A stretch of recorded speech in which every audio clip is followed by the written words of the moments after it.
चुनाव के खिलाफ संघर्ष कर रहे हैं पूरे हिमालय में। किन्नौर में लंबे आंदोलन हुए और कुछ सालों से उन आंदोलनों का परिणाम है कि किन्नौर के जो हाइड्रोप्लांट परियोजना है वो अभी स्थगित है। ये एक चिनाब घाटी बची थी जिसमें अभी तक बड़े पैमाने पर जल विद्युत परियोजनाएं जल विद्युत परियोजनाएं अभी तक नहीं थी प्रस्तावित। अब कुछ सालों से कुछ परियोजनाएं प्रस्तावित होने की शुरुआत की गई। अब जो आजकल जो दिखने को आ रहा है कि 18-20 परियोजनाएं हैं हिमाचल प्रदेश के अंदर, बड़ी छोटी तो बहुत है, लगभग 40-45 है, तो 18-20 बड़ी परियोजनाएं हैं। और उसके बाद जो ये आपका जम्मू का इलाका है उसके अंदर भी बहुत सारी परियोजनाएं प्रस्तावित है। ये एक नदी है हिंदुस्तान की जिसमें सबसे ज्यादा ग्लेशियर वाटर है। ये जो बर्फ का पानी है ग्लेशियर का, यहाँ 70% पानी जो है तकरीबन ग्लेशियर से इस नदी में आता है। और ये हमारे जो नदी मुआहिदा है सिंधु रिवर एग्रीमेंट, उसके अंदर जो है पश्चिमी नदी में दे करके ये पाकिस्तान को जाती है। परंतु सिर्फ पाकिस्तान को पानी दिया जाता है इसका, परंतु उसका नॉन कंजप्टिव यूज के लिए रोका नहीं गया है। मतलब हाइड्रो प्रोजेक्ट तब भी बना ही सकते हैं। हाइड्रो प्रोजेक्ट केवल पानी रोका, फेंका, फिर पानी चलेगा।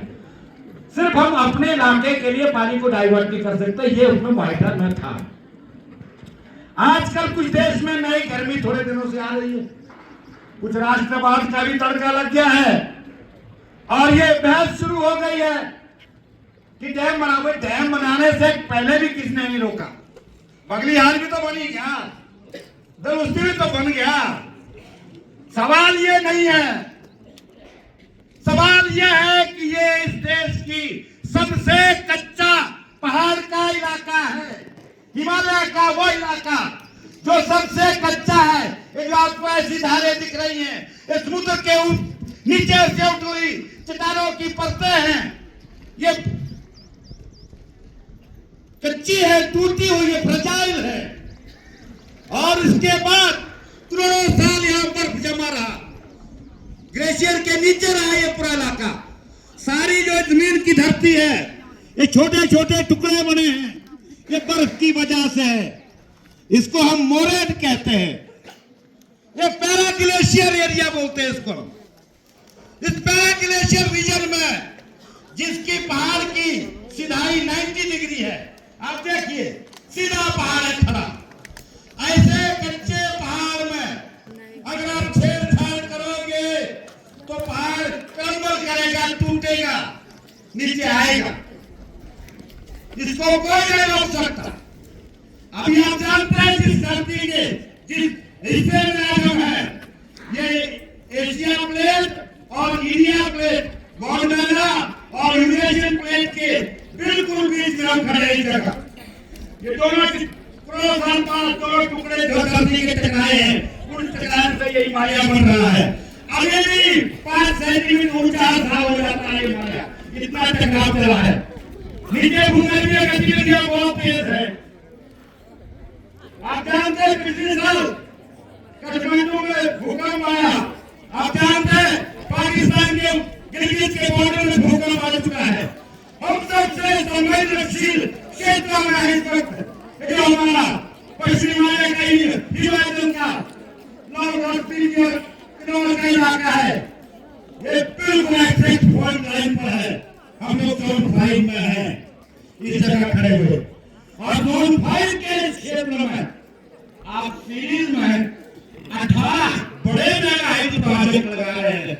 ये तबाही आएगी, सिर्फ हमको नहीं, हमको डुबाएंगे। मेरे प्रोफेसर दोस्त ने कहा आपके इलाके से परसों कि इनको गांव में लड़ाई करके हमको कश्मीर की वैली दे दो, हम उठ जाते हैं यहाँ से। ये हालत होगी ना। अभी मैं एक लंडूर काम देख रहे हैं, क्यों धस रहा है? जीआईएस की रिपोर्ट आ गई, आईआईटी मंडी ने भी कहा, हम लोगों ने भी देखा, हमारी टीम ने देखा। हम जानते